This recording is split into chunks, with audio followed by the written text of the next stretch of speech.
We saw John Higgins do that yesterday against Mike Dunn, led 3-1 and then just won the next 2 frames to win 5-1. And again, Neil expected to win this match, but he'd like to get out of the way as fast as possible so he can concentrate on things ahead. One of the favourites this week to lift this title, £80,000 to the winner out of a total pot of 425,000.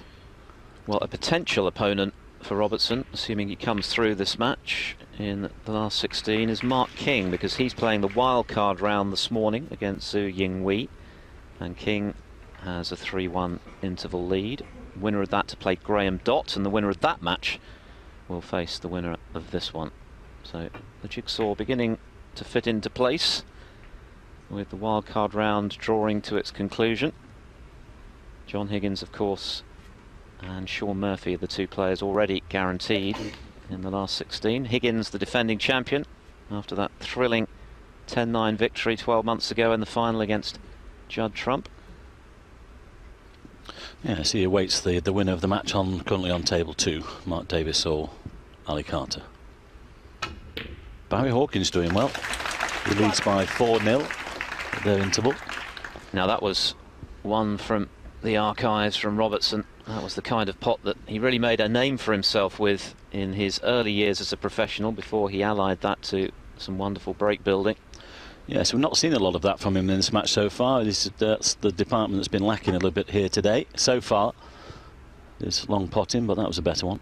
We're guaranteed a different final, by the way, this year, because Higgins and Trump are in the same half of the draw, so they're seeded to meet in the semis, with Neil Robertson and Mark Selby expected to come through in the bottom half. But of course there's an awful lot of snooker to be played before then.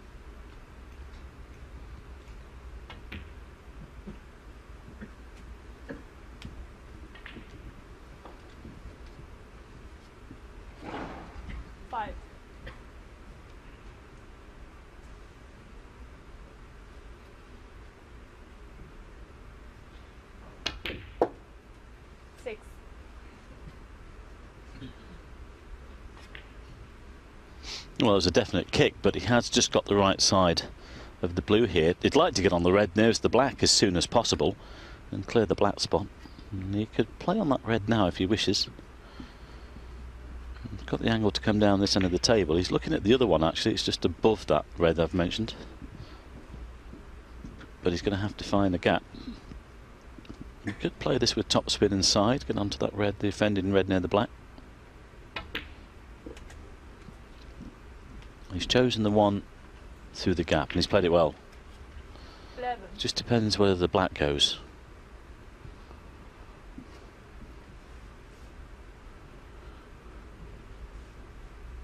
Well, he was checking the black spot there, so he's thinking 2 or 3 shots ahead already. Once he pots the red, then the black, and it's respotted. And obviously it will go. Not quite sure whether it's actually on its own spot or just slightly away from it. We will see after this shot. Well, it's on its own spot. But again, he's looking to try and get rid of this red that's nearest the black.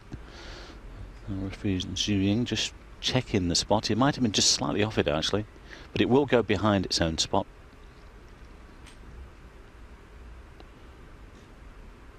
Doesn't need to do that. The spot is available. 19.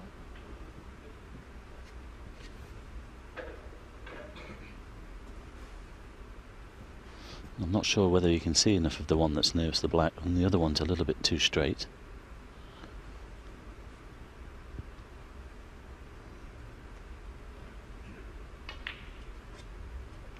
Might have to go back for the blue here if the black won't go.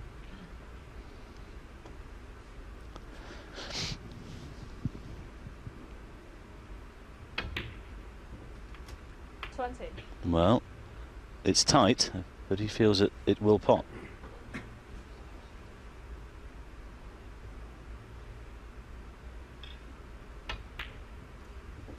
Well played.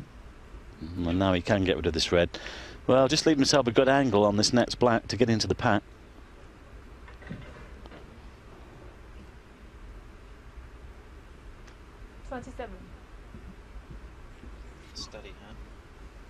Steady hand required again by referee Zhu Ying.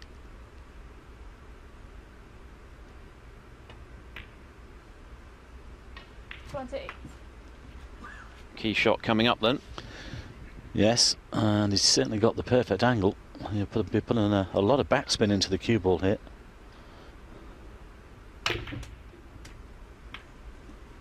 Now, is he on one? 35.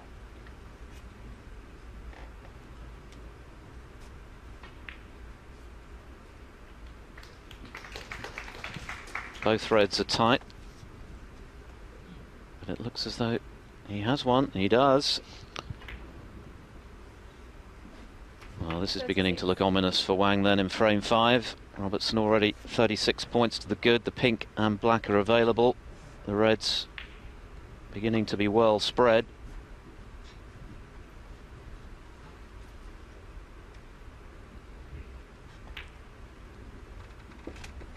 Such a fine break builder, Robertson, these days. That's what helped win him the 2010 World Championship, added the Masters as well, of course. It's just the UK missing from snooker's Holy Trinity, but plenty of time at the age of 31 to add that trophy to his burgeoning collection. 8 ranking titles to his name, including that 2012 Masters trophy when he beat Shaun Murphy 10-6 in the final.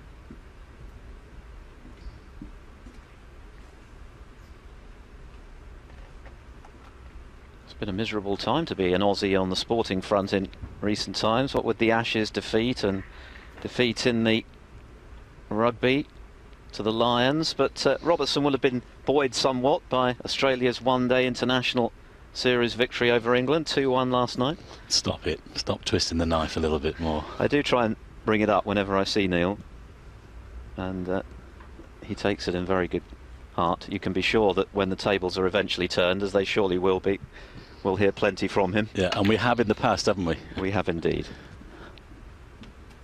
Very likeable fellow, though. Very popular on the circuit, Robertson, and very well respected, and no wonder. Back at the top of the rankings. They've been changing hands quite regularly, haven't they? With Mark Selby and Judd Trump having been in the reckoning in recent times. It's very tight at the top, but with so many tournaments these days and so many different cut-off points. Trump currently in 2nd position, Selby in 3rd, and Shaun Murphy in 4th. Yeah, those 3 are out in front though, aren't there? There's a good gap between Mark Selby at number 3 and Shaun Murphy at 4, about 8,000 points. So Shaun needs a good tournament hit because, of course, he hasn't qualified for the Indian Open. So he needs to try and put some points on the board. But at the moment, 15. Neil, Judd and Mark well out there, actually. Yeah, it's just a reminder that this season the new flat round of 128 meant that the top players were not protected by their ranking for most of the key events, had to play in the first round qualifying, and Shaun Murphy has caught a cold on a couple of occasions, losing at the first hurdle. And the irony of that, of course, is that Murphy was one of the chief cheerleaders for the new system. It has been controversial. Barry Hearn very keen to have a level playing field, the World Snooker chairman. Some of the top players aren't fond of it, not surprisingly, I guess. Judd Trump being among them. Murphy, though, is of the view that it's absolutely right that everyone should start level.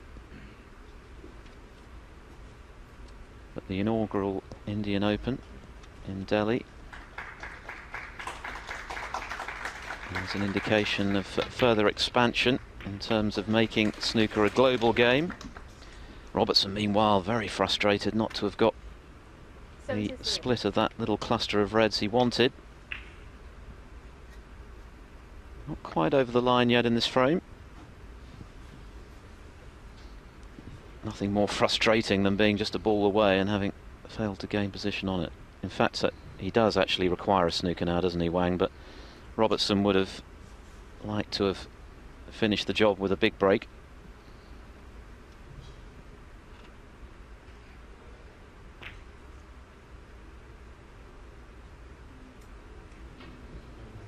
Neil Robertson, 73. Yeah, just going back to that flat 1-8 as well, Phil. Of course, this is one of the 3 tournaments that wasn't affected by those qualifications. This one, the Australian Open, and of course the World Championship. Those are the 3 that were unaffected. But as you say, for all the others, they have to come. These top stars have to come in at the first round. Yes, and in Murphy's case, he bowed out at the first round stage in the Wuxi Classic right at the start of the season, and as we just mentioned, he'll miss the Indian Open as well. Well, Wang battling on here. A couple of snookers required. 8.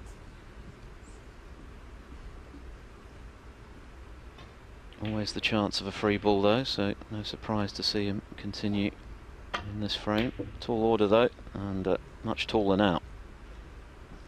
Wang Yuchen, 8. Well, that's surely 4-1 Robertson.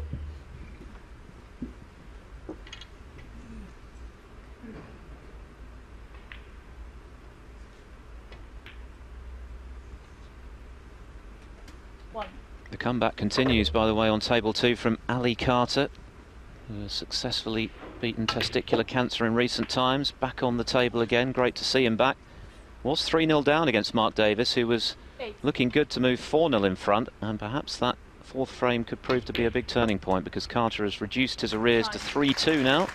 That match, remember, continues on Eurosport 2. Robertson just mopping up here in this 5th frame, and in a few moments' time he'll be within 1 of a place in the round of 16.